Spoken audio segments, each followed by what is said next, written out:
The media is the most powerful entity on earth. They have the power to make the innocent guilty and to make the guilty innocent, and that's power, because they control the minds of the masses. And this week's opening quote comes from Malcolm X. Welcome to Surviving the Matrix, ladies and gentlemen. My name is Maxwell Egan. It's a pleasure to be with you once again, and I will be your host for the next hour. We live in a world today where, within modern society, virtually everything is done for us, everything is supplied for us. And you might think, well, no, that's not true. I have to do things for myself. If I want something done, I have to go and do it for myself. If I want something, I have to go and get it for myself. If I want to build something, I have to build it for myself. And that's all very well.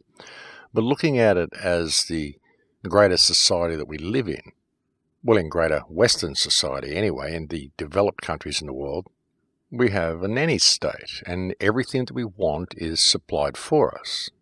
We don't actually have to go and learn about life or learn any life skills. We don't have to go and grow any food. We don't have to go and learn how to build anything, really, if we don't want to. We don't really have to do anything we don't want to do except collect paper to pay to be alive.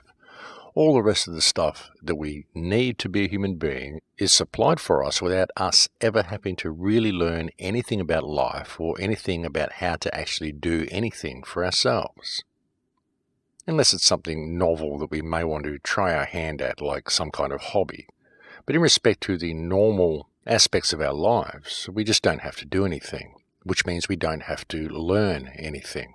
Nothing real, anyway. Or our food is there at the supermarket. All we have to do is go and pick it up and buy it.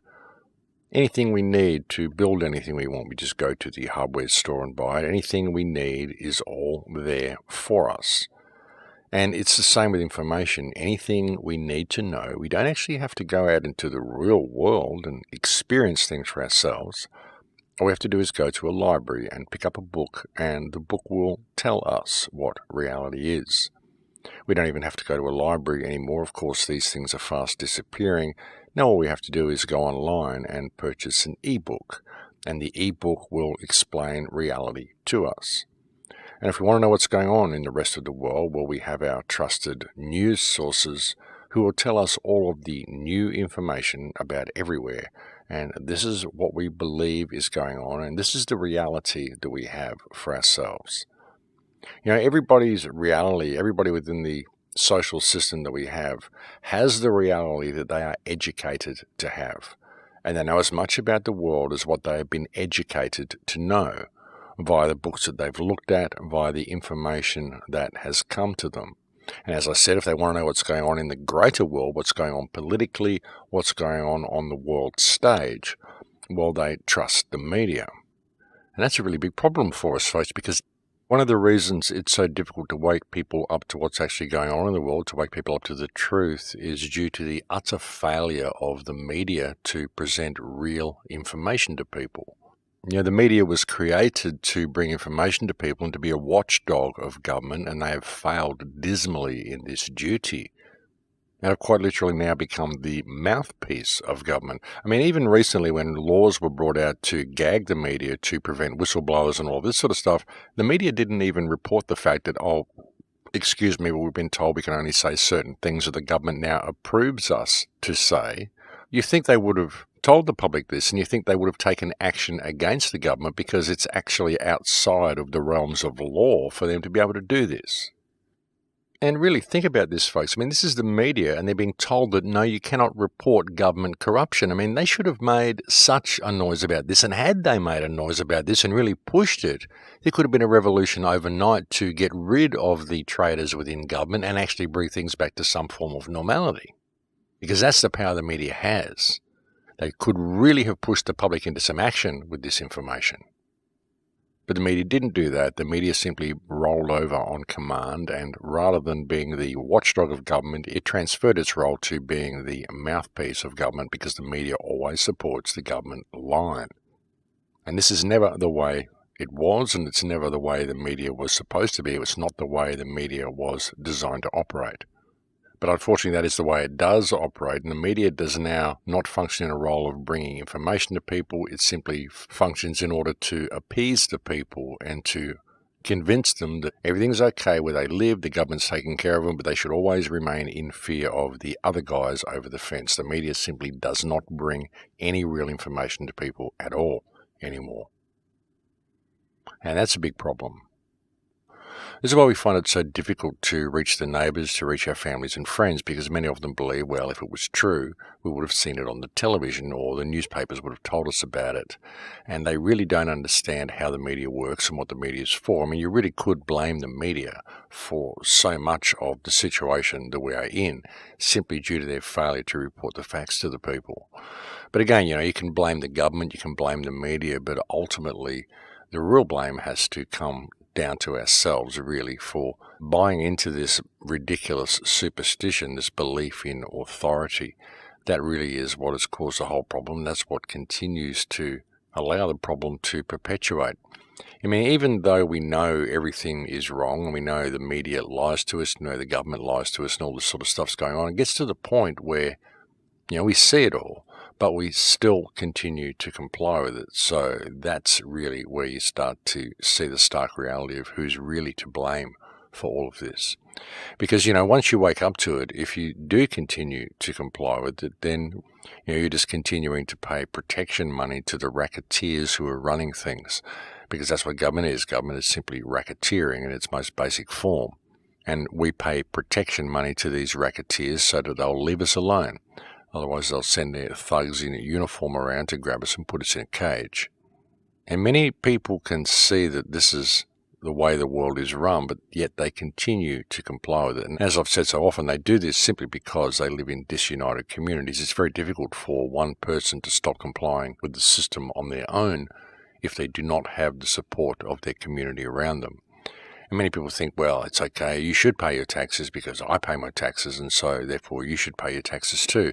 And this is the type of mentality that we're dealing with. It's almost like people thinking, well, it's okay for me to be being beaten over the head as long as everybody else is being beaten over the head as well. It's kind of a weird, bizarre type of logic that we have, but it's understandable because it's what's fed to us via the education system. We're just told that this is the way the world is and this is the way it's always been, and it just has to be that way, and there's nothing that you can do about it. Essentially, it's a form of people farming.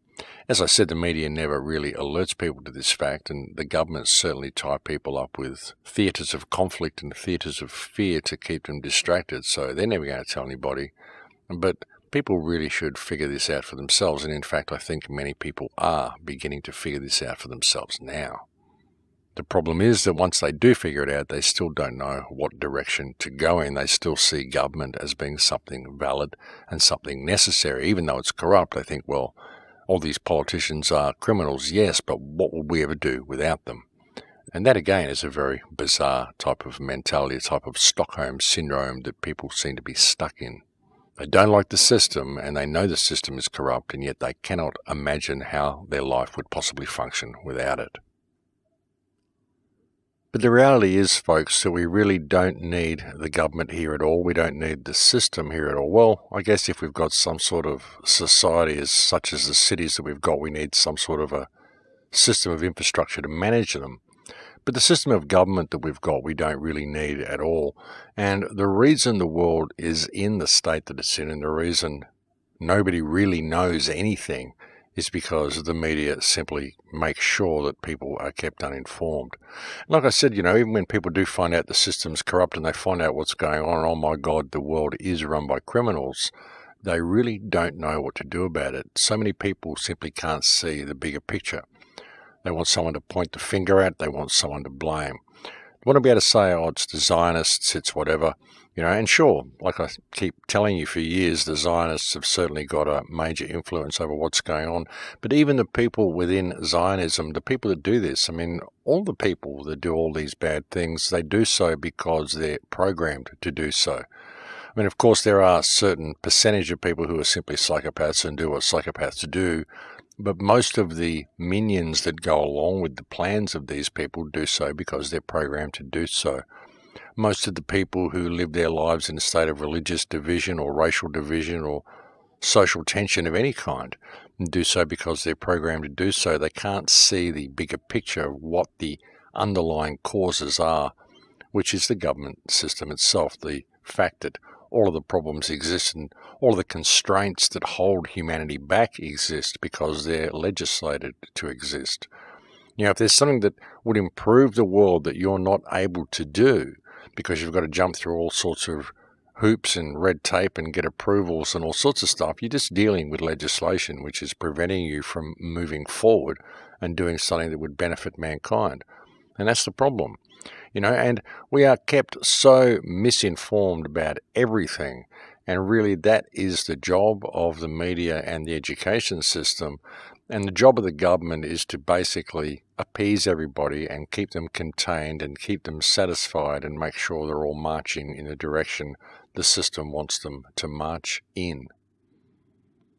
And we've been looking at all of this for a long time and attempting to figure out what's really going on here. And what appears to be happening, folks, as I've alluded to quite often recently, is that our history has been changed, everything has changed, and what we are involved in is an ever-repeating cycle of the creation of civilizations and the destruction of civilizations. And it would appear the main reason for this is due to mining operations that are carried out during the rise and fall of these civilizations.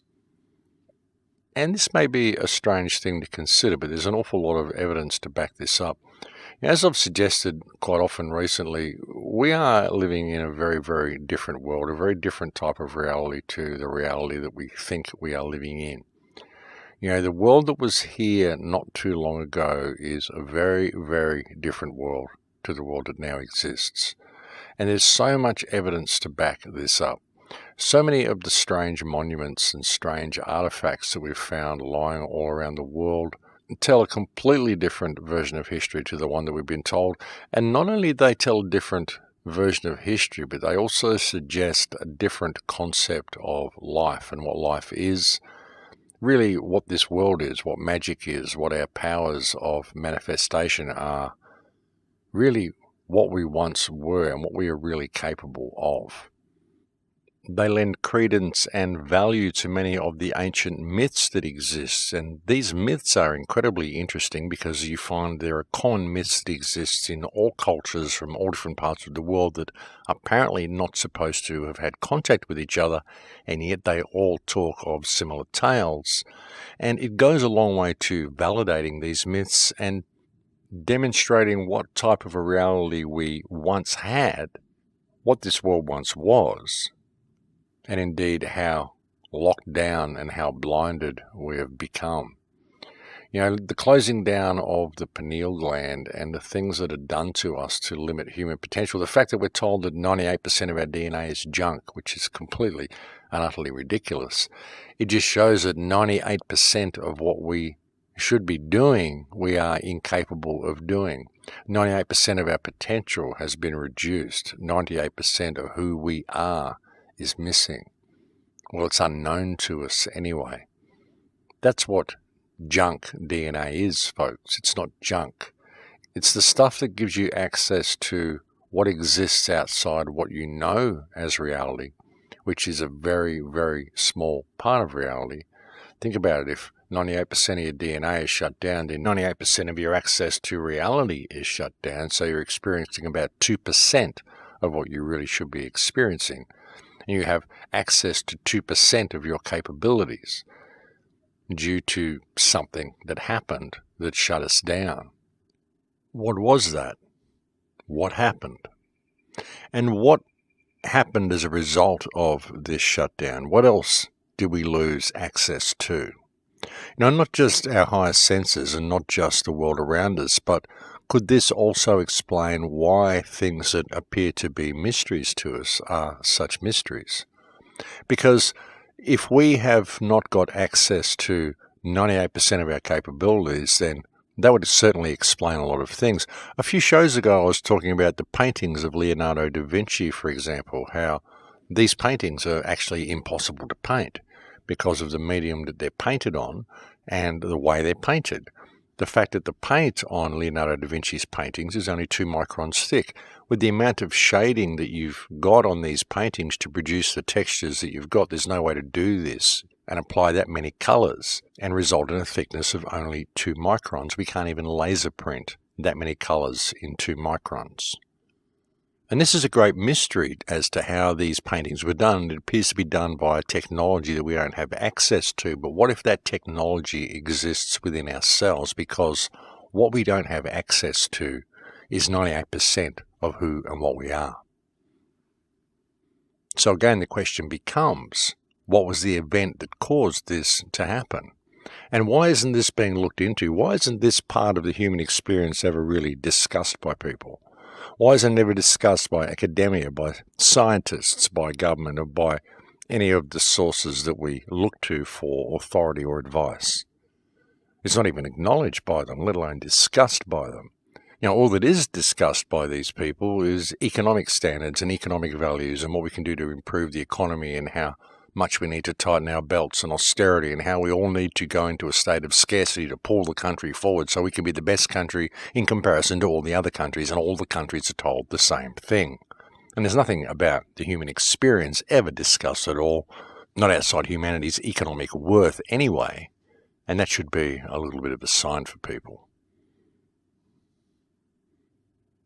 The systems of control that are here to curtail the human experience are so vast and so all-encompassing that people really can't see it. They can't see the bigger web. That's why they need someone to point the finger at. They need someone within the web to say, you're the one who spun the web, you're the one we can blame. But then they never suggest what we should do after we've blamed this person. Okay, so what are we going to do? We'll name the Zionists as the ones who create all these problems, and okay, we'll remove the Zionists, and now what? Will the world suddenly turn normal?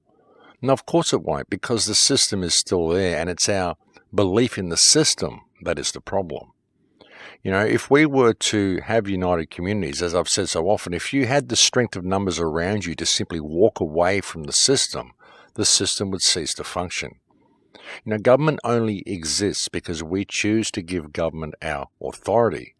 We do so because we get knocked on the head if we don't, because we live in disunited communities, because if we stand up against the government, the people around us aren't going to stand up with us. They're just going to watch you get knocked on the head and say, well, isn't he silly? He shouldn't have done that. They don't see that all the problems they face come from the same source, and this entire thing is fiction. This entire system is fiction. It's just an idea. It's just an idea that someone put in place that we all agreed to go along with. And for the most part, we didn't even know we were doing it. We were just told that the system is real, and we were told that this is the way it is. This is what the education system is all about. It's to train you that the system is real and to instill within you this belief in authority. And we don't question it. But ultimately, it's just an idea. People have ideas, folks, and the system is just an idea. Some of these ideas can be good and some of them can be bad, but the idea of the system, the idea of government, has long since ceased to serve the people. If it ever did serve the people, I don't think that was ever its purpose. I think the purpose of government has been to control the people right from the very beginning, to feed them a false reality, to keep them corralled within this people farm, to keep them appeased, to give them all sorts of stuff to entertain themselves with so they don't really notice the servitude they're living in. But I don't think it really serves any purpose at all, and I don't think we need it. I think the real problem is whatever happened to shut us down. So limited in our potential, we were so limited in our view of what reality is. In fact, I think there's so much going on around us that were people suddenly to find their whole senses come online, their high senses come online, and all of reality was made visible to them, and they were made aware of everything around them, they would probably think themselves completely and utterly insane. But the problem is, as I said, that no one can see the bigger web. No one is even prepared to really acknowledge its existence. And even within the resistance, there's too many people who just want to be gurus, want to be the leader, want to be the one who's got all the answers and shout down everybody else and snap and accuse anybody who disagrees with them, divide and conquer. It's a complete schmozzle. I mean, it certainly has a lot of potential, but in its current form and with its current direction and the current attitude of many people within it, there's no freedom to be found in the resistance, because the resistance can't even step back from itself, generally, and look at the bigger picture or even acknowledge that there may be a bigger picture. Too many people within the resistance have locked themselves into belief systems, or they want someone to blame. And sure, there's a lot of people to blame. There's a lot of people, a lot of mechanisms, a lot of institutions that we can point the finger at. All of them are corrupt. All of them can be held to blame in some way. But again, if we remove all of them, then what? Because if people are still not in contact with who and what they are, where will the world go from that point? And if people were to regain this connection to who and what they are, then there's nothing else they have to do. Because once you get that connection, you can see just how easy it would be to step away from the system. And all the fighting and all the finger pointing and all the stuff we do simply distracts people from ever doing that inner work and looking within and discovering the true power that they have. You know, while they're looking for the way out is within. And because they are constantly battling externally and they never really give themselves the focus they deserve or the attention that they need, I think it's all some airy-fairy, new age spiritual rubbish.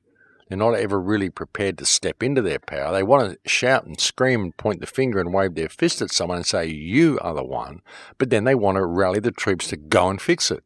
Most of them, that's what they want to do. They want to point the finger at someone and then scream for someone else to fix it. You know, they can identify the problem. Okay, it's you, Mr. Rothschild or whatever. I name you as the problem. And that's it. That's what they do. And they sit there naming him as the problem and they don't do anything about it themselves. They just expect someone else to do something about it. And they think they've got the key to the puzzle there because they've got someone to point the finger at. And really, it's just a distraction from what it is that holds the system up itself, which is our compliance to it. Our compliance to it because of our lack of understanding, our lack of knowledge of the true value of ourselves. You know, it's such a paradox that we're caught in, and it's such an endless loop, an endless cycle that we're caught in. And even the resistance is just this endless cycle, this endless finger pointing, this endless shouting each other down, not ever stepping back and looking at the bigger web that holds the whole thing together. Because ultimately, it's just an idea. The whole system is just an idea. The whole matrix, it's just a concept. And it only exists because people believe it to be real. And when you really step back and look at things, folks, and you consider some of the concepts that I've discussed recently, the concept of the mud flood that happened sometime in the last few hundred years, the concept of them rewriting history, the concept of vast mining operations going on and them simply destroying civilization over and over again to cover up what they've just done and rewriting history for the next batch that comes along. When you really look at this and you consider it to be a possibility, I mean, I know it may sound quite outside the realms of possibility for most people because they believe what they're educated to believe. Most people believe history is what it is because all of these books look so genuine and they believe what's written in them. But ultimately, as I've said so often, all we really know, all we can confirm is that which exists within living memory. All the rest of it is hand-me-downs. And when you consider the possibility that this is just this ever-repeating cycle which is done by design and that civilization is destroyed periodically every few hundred years, it really begins to make a lot of sense.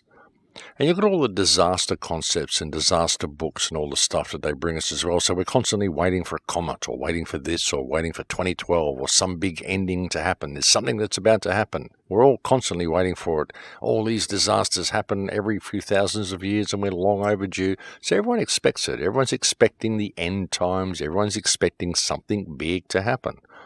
So they can simply make it happen. And they can do it every time. And it really does begin to make a lot of sense when you start looking at things. Start looking at some of the ancient artifacts lying around the place. There's a channel I've recently discovered on YouTube as well called New Earth. Very, very fascinating stuff this woman has come up with. I really love the way she thinks. There's one particular episode she did where she is discussing ancient roadworks and ruins on the Americas, on the North American continent specifically. I highly recommend people from the United States have a look at that episode. And from memory, I think the video clip is entitled Colossal Ancient Earthworks in America. she's from Belarus, so her voice sort of kind of has a Russian tilt to the accent, kind of a Russian tilt. And it may be a little bit difficult for you to understand what she's saying to begin with, but bear with it. She's a very knowledgeable woman and thinks right outside the box. And some of the information she presents during that particular presentation about ancient earthworks in the Americas is quite fascinating.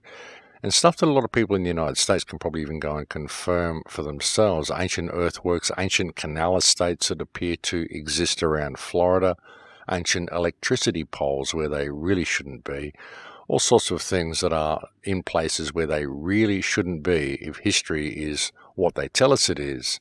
If the United States was really discovered in 1492, if it was really founded as the United States in 1776, if all of this stuff happened the way we are told it did happen, then none of these relics should really be there. And they all are there. So it's a very interesting thing, ladies and gentlemen. So what is going on? What is our history? What are these people who call themselves governments really up to? And what is going on in the background? And who is the controlling hand?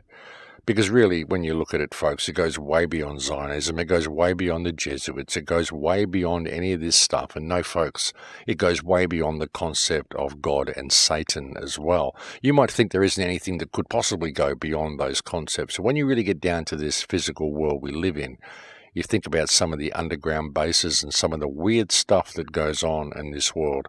Some of the weird moon anomalies that we see. The moon is very, very strange, folks. I've always looked at the moon as something that really shouldn't be there.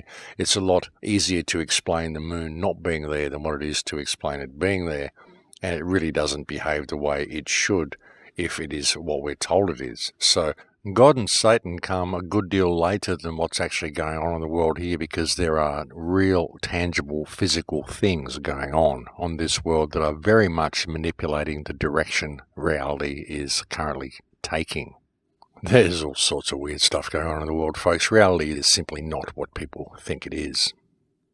But we're getting very close to break time here, folks, so I'll leave it there for now and we'll go and have a break. Thank you for joining me on the air today. It's always a pleasure to have your company. I'll be back to speak to you again in a few minutes. Don't go away because there's plenty more to come. And welcome back, ladies and gentlemen. Yeah, so the concept of us being locked out of 98% of reality, 98% of who we are, really not having access to higher senses, to higher forms of communication, to higher forms of reality that may exist around us, not being able to see stuff that's there simply because we don't believe it's there. The whole concept of whether that would be possible. There is a story that when the Spanish arrived to conquer the Incas couldn't see the sailing ships because they didn't believe in sailing ships. Whether that's true is another question, but that is one of the theories that is presented to people. But the understanding that we do have higher senses and we do have higher languages and higher forms of communication that we're unaware of is a very interesting concept. The language of feeling and emotion that I've discussed with people so often, that I've discussed on the show so often, that I made the film, The Awakening, was simply attempting to convey this type of information to people. How you could understand the language of feeling and emotion, to even understand that you are speaking this language and being aware of what emotional energy you're projecting with your actions and through your life in general. The comprehension of your life being a prayer. Every action you perform, every thought that you have, every word that you utter, the emotion, the intention behind it, this is a form of prayer. It all leaves an indelible trace in the field. Everything you put out there, it stays there permanently. And it all produces the energy that this world is made of. The energy of manifestation, if you will. It's pretty esoteric out there, sort of a concept, but we all know that emotion is a very, very powerful thing. You walk into a room where a couple has been fighting and you know instantly that they've been fighting, because we all say you could cut the air with a knife in here, because you can feel the energy of the room. You can feel the emotional output that has come from the people. You can feel it in the air as a tangible thing. And it's the same with every emotion that you express. And it's understanding that when you feel that feeling, this is actually the field talking to you. You are hearing or feeling the language of emotion, and you can speak back to it the way it can speak to you. And we're doing this all the time. We're projecting energy into the field via the emotional state that we're in, and this is helping create the reality around us. I've done whole shows about this, how you can change your life by changing your emotional approach to things, by understanding that your life is a prayer, by understanding that the true nature of prayer is giving thanks for the event because it's already happened, putting yourself in the emotional state where the prayer has already been answered. This is what will attract that reality to you, because it's a law of mirroring. It's not a law of attraction, it's a law of mirroring. This is how I got the job as a radio host, because I put myself in the emotional state where I was a radio host. And within 6 weeks, I was a radio host. Now, I've told this story so many times on air, and I made the film The Awakening to try to convey this type of understanding to people. And it's really important in dealing with everything that we're dealing with now that people remain aware of this language of feeling and emotion and be aware that they're speaking it all the time. I mean, it's very easy to forget. It's very easy to get sucked back into the matrix. I mean, I do it myself. But it's extremely important that we try not to do this, that we keep our energy levels high, because it is in maintaining this high energy level that you really find your true sovereignty. People who are looking for sovereignty, well, that's where it is, folks. It's already there within you. All you've got to do is bring it back to yourself. You know, you don't have to take any steps to become sovereign. You're already sovereign. If anyone is claiming you're not sovereign, well, ask them to explain how you're not sovereign. Because you are. It's knowing that makes it so. That's the thing. And if you don't know it, you never can be. And once you do know it, you realize that there's nothing else that can get in the way of that. There's no forms you have to fill out. There's no actions you need to perform. It's simply a state of being. That's what sovereignty is. True sovereignty, anyway. But again, even many of these quests are red herrings, because a quest for personal sovereignty doesn't really achieve anything. I mean, you can claim your sovereignty as much as you like in the face of this system, but again, the system still remains. It's still there. And that's the problem in itself, is the system and what it is doing to this environment that we live in. You know, when we claim our sovereignty and we isolate ourselves from the system and go and live off in the woods in our little sovereign lifestyle, it's great, it's good for us, but it doesn't really solve anything. It doesn't address the reason that created the need for us to do that to begin with. What we need is for humankind to regain their sovereignty. We need the entire human race to realize what is going on here and step away from the system, because it goes far, far beyond personal sovereignty. It goes far beyond the concept of nations. It goes far beyond the concept of government or any of this system at all. It really does. It goes far beyond the concept of religion, far beyond the concept of any mechanism that has been put there to divide you from other people. Because it's all about the division. That is the main tool that is used against us, and it is what is underlying every single mechanism that is put there, every single belief system that is put there. And belief systems have a huge, huge part to play in everything that we're facing as well. You know, people claiming they know what's going on when really they don't. Nobody knows what's going on here. Maybe the people who are controlling things at the top have a reasonable idea, but the rest of us are just left to figure it out. And we tend to adopt belief systems along the way, close our minds to any other possibility, and then argue with the people around us. And this has been a huge part of the problem, most especially in the last few years. And it truly is one of the biggest issues to address, because nobody likes to be told that they don't know what's going on. Everybody likes to believe that they know what's going on.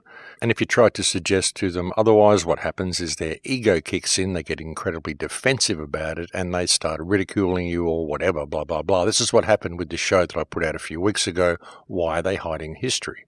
There were so many people who were completely offended by the mere suggestion that nobody really knows what's going on, and we never will know until we establish the freedom to put all the arguments to rest. People found this to be an incredibly offensive concept to even consider. I think it was that show that I said it, but anyway, that's the problem. People's ego kicks in, and no one likes to be told that they don't know. Everyone likes to believe that they've got the answer to the puzzle and that they are an authority on where it is that they've been researching. And so many people may be an authority on certain topics, but in regard to this control grid, there's very, very few people who actually know what's going on. And it's people's claim that they have the answer all the time and locking themselves into that and convincing others that anybody who disagrees with them is the enemy that causes so many problems. Because as I've said so many times, there's so many different rabbit holes to go down, and there's so much different research you can look at and so many different conclusions you can come to. It just depends on what information you've had access to.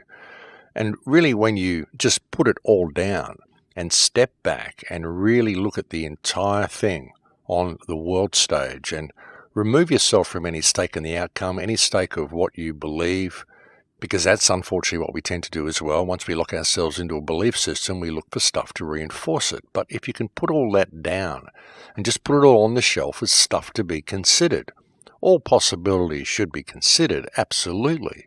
But what should be believed? That's the question. It should always be remembered that on the path to knowing, on the path to enlightenment, whatever you want to call this journey that you're on, belief is the enemy of knowledge. Because if you lock yourself into a belief system, you just close yourself off to other possibilities, and there is such a wider picture that's going on here, folks. There really is. And when you consider the concept of them simply recycling civilization, recycling history, recycling the human race, as it were, it really does begin to make a lot of sense. The question would be, of course, who is they? Who are the ones who are doing this? What is really going on here? Because when you look at it really rationally, ladies and gentlemen, nothing that exists in the world today can be explained by our current version of historical events that we're given, our current explanations that we're given for anything. Nothing explains the situation of the world today.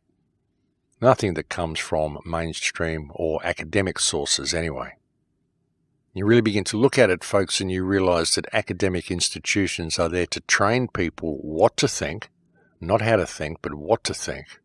And the governments are there basically to corral, manage, and appease the people while the world is demolished around them. And unfortunately, it's us that's doing the demolition because of the fact that we are forced to pay to be alive. So we need to go and get jobs all the time, which all involve destroying the environment or waging war or building the machinery to continue to wage war or working within governmental systems to figure out better ways to oppress the people or supplying the people with further appeasement to stop them protesting about destroying the environment or perhaps entertaining them in some way. And it's this whole economic system, the fact that we are forced to pay to be here, that creates the need to demolish the world that we live in order to collect the paper we need to be alive. And it appears that once people begin to wake up to this fact and start to realize how much they are actually being farmed, then something is done to wipe that civilization out and start again and begin the operation anew and teach the new civilization a new history. And again, that might be a very strange thing for people to even consider, but you've got to ask yourself the question, as I've asked before, how long would it take to hide history and to change history? And the answer is 1 generation. That's all it would take. And when you think of a world without communication, if you were to bring down the communication system, if you were to revert to a time of, say, the 1900s when we didn't really have mass communication, and if this were happen via some type of mass cataclysm, a flood or a perceived comet impact or whatever, however they do it, if you were to destroy a lot of the people who are here and then scatter the remnants, then a lot of them would be confused, a lot of them would have no idea what had just happened, and over a series of generations, over a very short period, a period of perhaps 1 or 2 generations, it would be very easy to deliver the people whatever history you wanted to deliver to them. And to keep all the technology that suited you to yourself, keep it secret. And even when you look at some of the stories that have been presented to us, such as the old story we know about how the Rothschilds gained control of the Bank of England. During the Napoleonic War, the Rothschilds put out the rumour that the French had actually won the war, which caused all the British stock prices to crash, and they were able to buy up the Bank of England for pennies on the dollar. And once the official messenger got back to London after the battle and informed everyone that it was actually the other way around, that England had won, all the stocks skyrocketed again. But the question is, how was Rothschild able to get that information before anybody else? Because apparently we didn't have radio or any other form of communication at that time. And the English messenger left straight away. As soon as the battle was decided, the message was sent straight to England so they would know immediately. And yet Rothschild knew first. How did that happen? What sort of secret technologies do people have behind the scenes that we don't know about? How long have they had these technologies? What really goes on in the holiest of holies of all of these secret places we're not allowed into? And how much of what we're fed about the Industrial Revolution and the progression of civilization, the progression of technology, is simply theatre for the masses, so that we can see this gradual progression, so that we're all amazed by all this stuff that happens, all this new technology that suddenly appears on the scene. What if this technology has been here for a very long time, and that we just simply fed dribs and drabs of it, so it looks like there's this gradual progression to what we're seeing now, which is the rollout of our super new convenient world, all run by 5G, where everybody will have access to everything, but really it's just one big surveillance system to keep tabs on everybody. And it's also a very useful system for harvesting all the information that anybody has, because you get to digitize all the books, you get to find out what knowledge exists at this particular cycle, who's thinking what they're writing down. You get to collect all this information about everybody. Then you remove all the books and you digitize everything, and then you switch the power off so they don't have access to it, so they lose all of their knowledge from the last cycle. And you might say, well, what do you mean switch the power off? Well, you flood the world, you create a cataclysm, you create something which takes down this civilization. That effectively switches the power off. It really does make a lot of sense, folks. You see the gradual progression of all this, again, like I said, leading up to what we now believe to be this huge new convenience to our life, but really it's just one big surveillance system and one big mechanism with which to remove the knowledge and the knowledge base and the life skills from humanity for the end of the cycle. It would also be a very, very convenient system to use if there was some type of cataclysm. Perhaps if you were planning to stage some type of cataclysm, it would be an easy way of locating where the survivors are, where the pockets of people who survived the event ended up being, and being able to bring them back into the fold and retrain them and start the process again. You could think of it as kind of like microchipping your pets in case they get lost in the storm. So, is this what's happening? Well, I'm not saying that it is what's happening, but it certainly would explain a lot of things, so I just thought I would put it out there, because it is certainly something worth considering. It would really explain a lot of things, folks. There's a lot of evidence to support this type of scenario being a reality. Even when you look at some of the old paintings that you see, UFOs in the paintings and all sorts of weird stuff in these so-called ancient depictions of things, even biblical paintings have UFOs in them, which is very odd. I mean, the question must be put forth, are these paintings real, or are they simply put there as red herrings to distract us and keep us asking questions? You never know, but it's got to be something worth considering. And we've been lied to on so many levels already. The question is, how deep does the lie go, and how far outside of the box are people prepared to think? And with what's coming and the 5G and the surveillance grid and the whole smart grid that's rolling out, it's important that people do start thinking about things, folks. And a lot of people may think that I've been sort of moving away from the whole topic of 5G a little bit lately, but really it's all interrelated. When I began looking back at history and began revisiting my roots, simply out of necessity, really, you do begin to see how it all ties together, how this system could be constructed every single time they run this cycle, how it's all this natural progression, how all this predictive programming works, why all these predictions are there and they always seem to come true. Because it's not a prediction, it's a familiar cycle, it's a planned cycle, it's a repeating cycle. And there's every indication to suggest that this is a real possibility, ladies and gentlemen. And you think about it, what Agenda 21 is all about, removing people from country areas and putting them into concentrated pockets of civilization, most of which are near the coast or in low-lying regions. So in such a scenario, it would be very easy to simply flood the coastal areas. I mean, people are expecting it anyway, aren't they? They're expecting the oceans to rise because of global warming and all this rubbish that they're fed. So there's all sorts of predictive programming to suggest this. Agenda 21 is pushing people into the cities, it's pushing people close to coastal regions, and when you look at all of the lost civilizations that are there beneath the ocean, there's every indication that this has happened time and time again.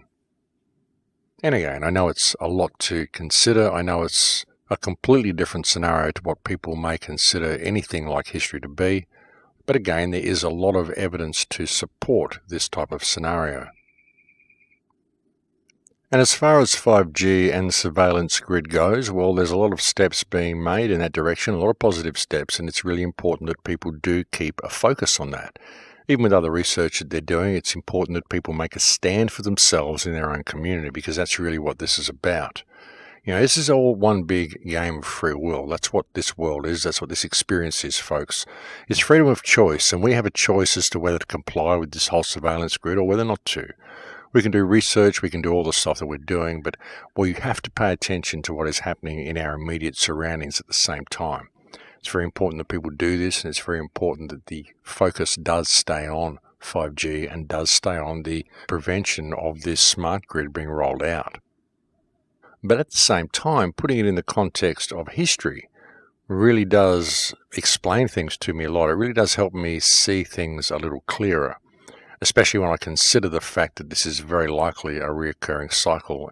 I mean, it really just does make a lot of sense to me, folks. And again, as I said, I know it's really thinking outside the box for a lot of people, and it's going to be a hard thing for people to even comprehend. And I'm not saying that it's true.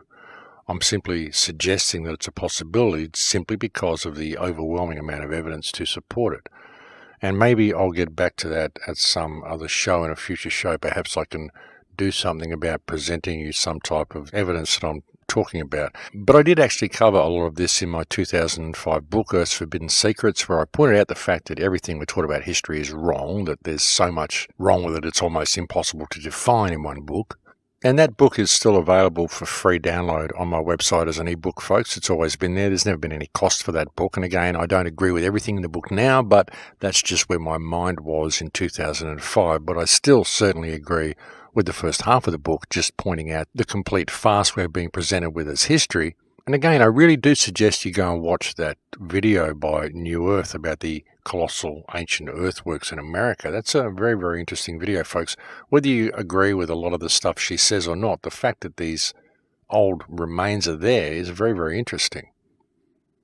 And they're not just there in America. I mean, that's the thing. They're all over the world. There's lost civilizations buried everywhere. It looks like I probably will be doing that trip to the Azores as well. I'm simply finding the lure of the prospect of sunken pyramids and sunken ruins to be irresistible. And I've also been told that Rafah crossing is now open into Gaza, and I've approached the Egyptian embassy, and I've got friends running some questions to the Palestinian Authority to see if I can possibly gain entry into Gaza Strip as well.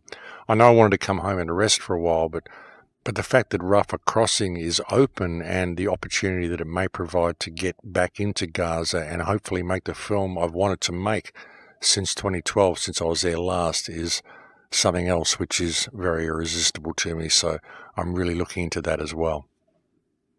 So yeah, rest was a good concept, but possibly busy times ahead. It seems that there is no rest for the activist in the modern world.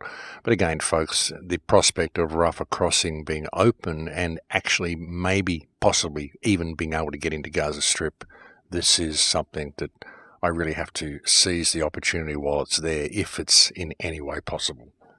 So who knows what the future will bring. It might be an interesting year, ladies and gentlemen.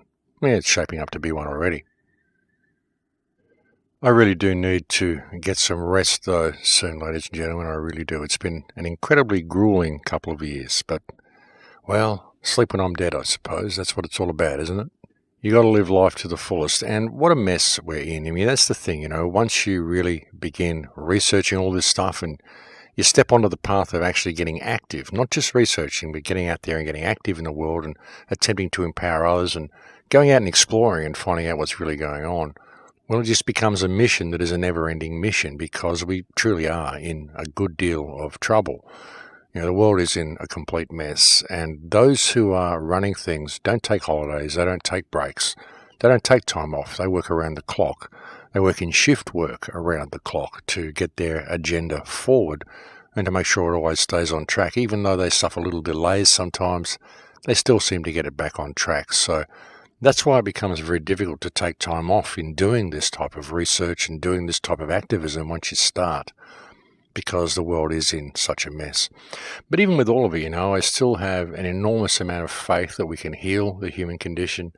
I still have an enormous amount of faith that we can get ourselves back on track and get back to what we once were, because I think that it really would be easy to do if enough people could simply get a grasp on reality, get a grasp on what their real power is. I've often said to you that if everyone were to wake up immediately, if everyone were to wake up instantaneously, if there was to be some sort of worldwide epiphany, we could quite literally change all of this reality in 3 seconds. We could. We could change everything in 3 seconds. Even if we were to get back to our personal sovereignty and still believe this system is real, we could change the world in 3 days if we all woke up. But if we truly woke up to our real power, if all of our DNA was to come online, if all of our higher senses were to kick in, if we were to truly see the beauty in ourselves enough to see the beauty in others, we could quite literally change the world in a flash. In 3 seconds, we could be living in a whole new reality. It really is that simple. That's how powerful we are. Well, that's how powerful I would suggest we are anyway, simply due to some of the experiences I've had in my life. And it gets very difficult doing these shows sometimes because there's so much darkness in the world and there's so much negative information that people need to be made aware of, simply because being made aware of it will provide them the opportunity they need to heal the situation. But it becomes very difficult to bring such dark information to people and to attempt to keep the shows empowering. But I think all information is empowering, folks. All information is light, ultimately. It's just different forms of light. Some people have difficulty processing different forms of light, but ultimately it's all light. That's what enlightenment is. It's bringing light to the darkness. And as soon as we face the darkness really has nowhere to go. It has to flee before the light. And that is the whole purpose of looking at the darkness, because that's the only way to heal the human condition. It really is. As uncomfortable as it is to admit that, unfortunately, it has to be done. And that's what I try to do on these shows, but I try to at least attempt to show you where the light is, because all is certainly not lost, folks. We are at a turning point, most definitely, but all is not lost, and this is a very, very important time in human history. Well, ladies and gentlemen, we have now reached that time again where it is the end of the show, and it's been a pleasure to come and talk to you today. I know I've covered a lot of weird esoteric topics, but that's just the way it goes. All these shows are just a free thought flow, just sort of general philosophizing, really, and attempting to look at things a little bit differently, attempting to offer a broader perspective. And again, is any of what I said today true? I don't know. A lot of it is quite interesting, though, and it's certainly quite possible and something that is worth considering. As I said, it certainly does provide a lot of answers for me, and I find it quite empowering to consider the concept that these histories are recycling and that this is a very short cycle that we're in, and that technology has actually been here for quite a while. The fact that not too long ago we were very likely living in a free world, I find it to be a very empowering thing. Anyway, folks, that is it for me. I've completely run out of time. Thank you to all my supporters. Thank you to all the people who send me so many wonderful emails. I didn't get to answer as many as I wanted to last week, but I'm going to be working on answering emails again for the next few weeks, so I will be getting to your emails soon. I do apologize for the delay in my doing so. Thank you to all the wonderful comments that I get on YouTube and all the wonderful friends on Facebook I have, and thank you to all my Steemit friends, my MeWe friends, my Gab friends, my LinkedIn friends. Just thank you to everybody, and thank you to all the wonderful Patreon supporters that I have. You people really do keep the show going. Make no mistake about that. In fact, it's only the Patreon supporters that have kept this show on air for the last 2 years. So a big thank you to all those people, and I'm sure even the people who don't donate to Patreon also thank you, because no one would be listening to the show, and I wouldn't be able to do any of the stuff that I do or get this message out to anybody if it wasn't for you guys. So you really do have my most sincere thanks. But that is it for me, folks. I will look forward to speaking to you again next week. Please take very good care of yourselves until then. Unite with the people around you and be a shining light in your community, and lead by example in all that you do. Do that and you will help make a difference, because everybody can do it, and everybody who does it does make a difference. In Lakesh.